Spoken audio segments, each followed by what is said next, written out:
اعوذ باللہ من الشیطان الرجیم بسم اللہ الرحمن الرحیم رب اشرح لی صدری ویسر لی امری واحلل عقدۃ من لسانی یفقہوا قولی اما بعد قال رسول اللہ صلی اللہ علیہ وآلہ وسلم من دعا به اعطی ثواب بنی اسرائیل۔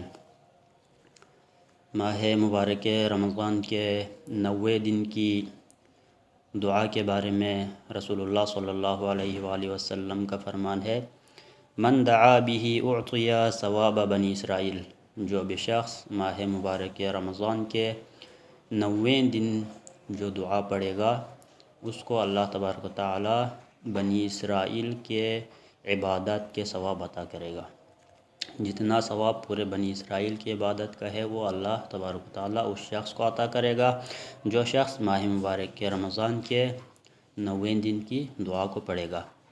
ماہ مبارک رمضان کے 90 دن کی دعا یہ ہے، اللہم اجعل فیہ نصیبا من رحمتک الواسعہ واہدنی فیہ لبراہینک الساطعہ وخذ بناصیتی الی مرضاتک الجامعہ بمحبتک یا امل المشتاقین۔ یہ دعا ہے ماہ مبارک رمضان کے 90 روز کی۔ سب سے پہلا جملہ ہے اللہم اجعل فیہ نصیبا من رحمتک الواسعہ، اے پروردگار مجھے آج کے دن اپنے وسیع رحمت میں میرے شامل حال فرما، اپنے وسیع رحمت سے میرے لیے حصہ قرار دے۔ اللہ تبارک و تعالیٰ کی رحمت جو ہے بہت وسیع ہے، اللہ کی رحمت بہت زیادہ ہے، تمام انسانوں کو، تمام مخلوقات کو اللہ کی رحمت شامل حال ہے، اور تمام انسانوں تک، تمام مخلوقات تک اللہ کی رحمت جو ہے پہنچ رہی ہے۔ اللہ تبارک و تعالیٰ کی رحمت دو قسم کی ہے، ایک ہوتا ہے رحمت عام اور ایک ہوتا ہے رحمت خاص۔ اللہ کی رحمت عام وہ رحمت ہے جو تمام مخلوقات، تمام انسانوں کو پہنچ رہی ہے، چاہے وہ نیک انسان ہو، چاہے برا ہو، چاہے کافر ہو، چاہے مومن ہو، چاہے فاجر ہو، چاہے فاسق ہو، تمام لوگوں تک اللہ کی عام رحمت پہنچ رہی ہے، اور جب تک انسان میں جان ہے انسان ان عام رحمتوں سے استفادہ کر رہا ہوتا ہے۔ لیکن جو اللہ کی خاص رحمتیں ہیں وہ ہر بندے کو نہیں ملتا، بلکہ اللہ کی خاص رحمتیں جو ہے اللہ کے مومن، اللہ کے نیک پرہیزگار اور متقی لوگوں کو اللہ کی خاص رحمتیں ملتی ہے، اور وہ رحمتیں کیا ہے؟ وہ اللہ کی رضا ہے، اللہ کی خوشنودی ہے، جنت ہے۔ یہ وہ خاص رحمتیں ہیں جو اللہ ہر کسی کو نہیں دیتا، بلکہ اپنے خاص بندوں کو دیتا ہے، اپنے خاص مومن بندوں کو دیتا ہے، اور نیک اور پرہیزگار متقی لوگوں کو یہ نعمتیں اور یہ رحمتیں ملتی ہے۔ دعا کا دوسرا جملہ ہے وَاہْدِنِی فِیہ لِبَرَاہِینِکَ السَّاطِعَةِ، اور اپنی روشن دلیلوں کے ذریعے میری ہدایت فرما۔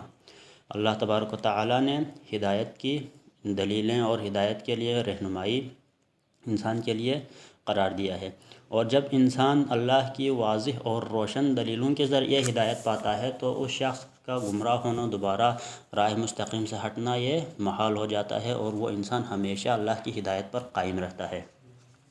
اللہ تبارک و تعالیٰ نے انسان کی ہدایت کے لیے جو روشن اور واضح دلیلیں اللہ نے بھیجا ہے، قرار دیا ہے، وہ ہے آسمانی کتابیں اللہ کی روشن دلیلیں ہیں، انبیاء علیہ السلام اللہ کی روشن دلیلیں ہیں، اور اسی طرح ائمہ اطہار علیہ السلام اللہ کی روشن دلیلیں ہیں۔ اور اسی طرح اگر دیکھا جائے تو جو برے لوگ تھے ان کی زندگی سے عبرت حاصل کرنا یہ بھی کیا ہے؟ اللہ کی روشن اور واضح دلیلیں ہیں۔ جب انسان ان واضح اور روشن دلیلوں سے اللہ کی ہدایت کی طرف آتا ہے، ان کے ذریعے ہدایت پاتا ہے، تو وہ انسان راہ مستقیم پر چلتا ہے اور ہمیشہ راہ مستقیم پر قائم اور دائم رہتا ہے، اور روزہ دار اللہ سے یہی دعا مانگتا ہے کہ یا اللہ مجھے اپنی روشن دلیلوں کے ذریعے میری ہدایت فرما۔ اور دعا کا تیسرا جملہ ہے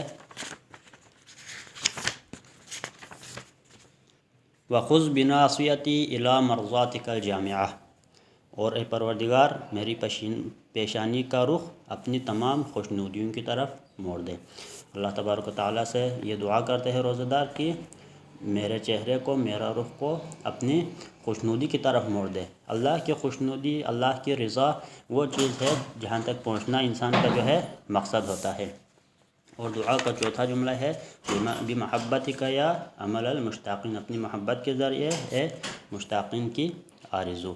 یہ تھا ماہ مبارک رمضان کے 90ویں دن کی دعا۔ اور ماہ مبارک رمضان کی 9ویں رات کی ایک نماز ہے، اس رات میں 6 رکعت نماز ہے، اور نماز مغرب اور سونے کے درمیان، نماز مغرب ادا کرنے کے بعد اور سونے سے پہلے یہ نماز ادا کرنا ہے۔ ہر رکعت میں سورہ حمد کے بعد 7 مرتبہ آیت الکرسی، اور نماز ختم ہونے کے بعد 50 مرتبہ درود پڑھنی ہے۔